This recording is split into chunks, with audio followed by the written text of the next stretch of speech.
What's up, guys? Welcome to the next part of the SQL injection part of my tutorial series. In this part, I'm going to talk a bit about how you can use SQL injection in the URL instead of in forms and posts. So, as you can see, I've modified my page a bit, so I've included a show link, as you can see here at the bottom. It just sets a get variable to a page called display.php. And if I click this one, I'm redirected to the display.php with the get variable called ID, which is the ID of the posts from the database. And then it displays the posts corresponding to that ID on the page. So for example, if I take post number 53, it should output a different post like this. So there's nothing strange about that really. But the thing is that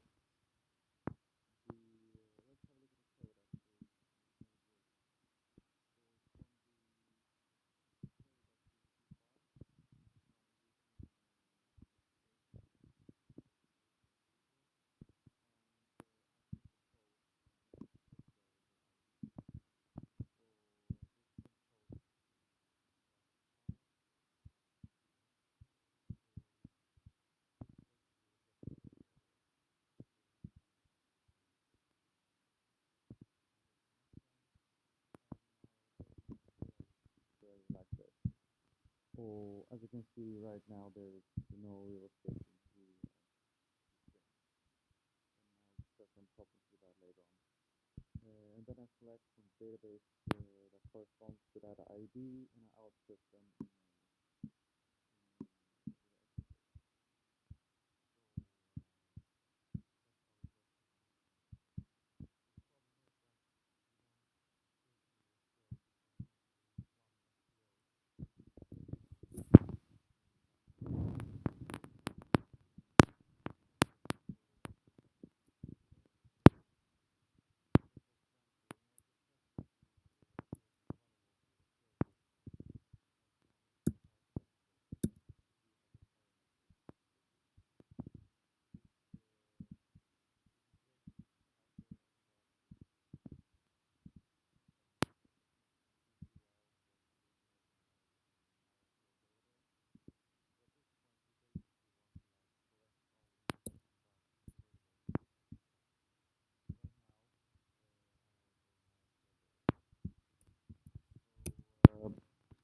what I can do now is I can test if I can run modified versions of the query.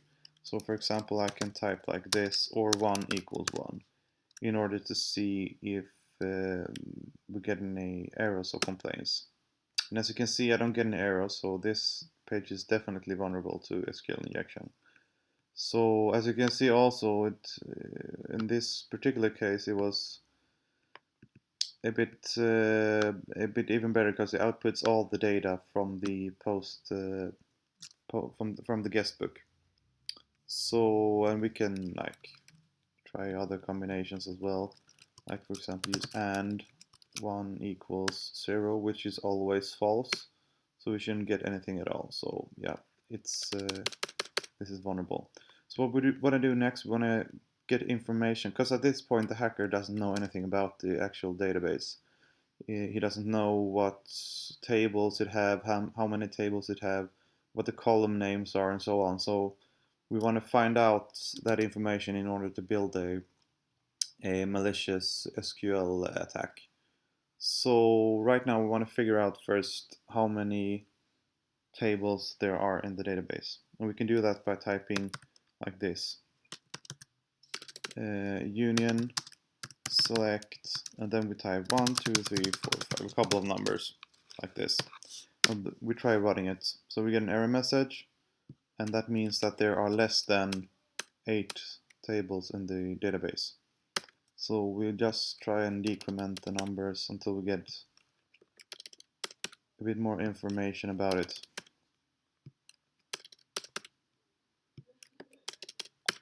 So right, there we got a hit. So we got 2 tables in our database. And this number here, right here, that is the index of the table that we're at the moment. So it's the second table. And we're going to use, this number is important to remember. At this case it was the last number, but for example it could be any number at all in that series. So we want to use this one. And the next thing we want to find out is what for example, we can find out the username of the connection by typing this. So we replace that index, which was 2 in my case, with this user.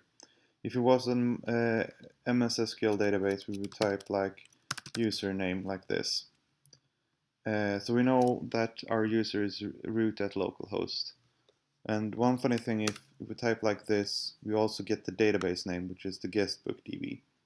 So now we gather quite some information about the database. Next thing we might want to find out is what the table names and the column names on this table are. We can do that by querying the information schema table. And I don't remember all of this like from the top of my head, so I'm just going to copy it like this. But we concatenate the table name from the information schema.tables table, where the table schema is equal to the current database. So that's how it works. So I'll just copy this one and paste it in here.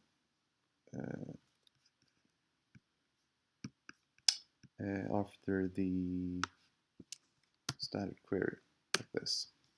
So here we have our table names. One table is called guestbook, another one is called user. So what we want to do next is we want to find out what the column names in those tables are. So instead of table names, we are going to query column name. That's the column from the database. And the table we want to query is from the information schema dot columns. So here are all the columns for all the tables. And as you can see, I am making the assumption that each table is starting with the ID column. So in this case, it's pretty easy to see what columns belongs to what tables.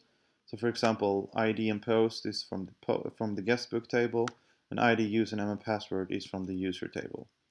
So what I can do now is that I can query, for example, the username column from, we don't want the information schema anymore, we want from the user table.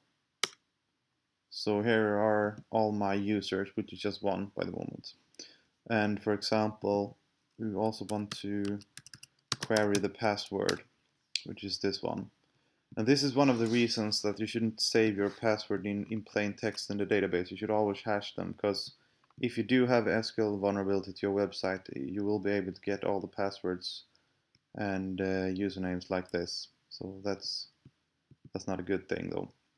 So we can do the same thing with the post table, like this. Post, no, it's not called post, it's called guestbook. Yeah, there we go. So these are all the posts. So this is not a good thing. And this is also due to the fact that we're building the SQL statement like this. Now let's try and use MySQLi real escape that we did before and see if that makes any difference. And as you can see, it didn't make any difference whatsoever, because this is not interpreted as harmful code in any way, so it's not escaped. So it has no effect whatsoever on the query we're making. So instead, what we want to do, so this is useless in this sense. So what we want to do instead is that we want to use prepared statements.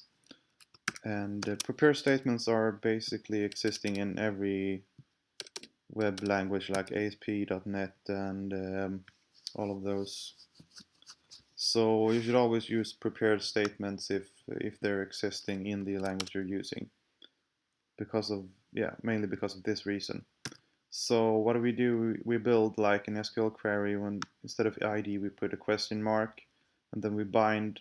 I stands for integer because it's an integer in this case, and it's got the value from the ID variable. Then we execute the statement, we bind the result to a variable we call result, and we fetch the data, and then we echo out the result, and we close the statement, and we close the connection. So let's try and see what happens if we try this now. So as you can see, nothing really happens because we don't get the information anymore, and that's what we want. One other thing also that might be worth mentioning in this at this point is that, for example, and as you can see, I don't get any error messages anymore. But anyway, in our execution file, like here, I output the error message if the MySQL is not able, if there's an error with the result.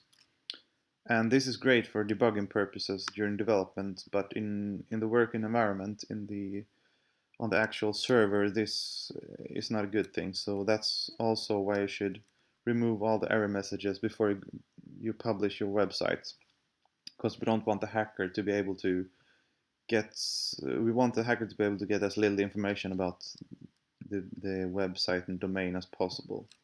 So in a working environment, I would definitely like remove these parts. So thank you guys for watching. I hope you enjoyed the video, and I'll see you next time. Bye.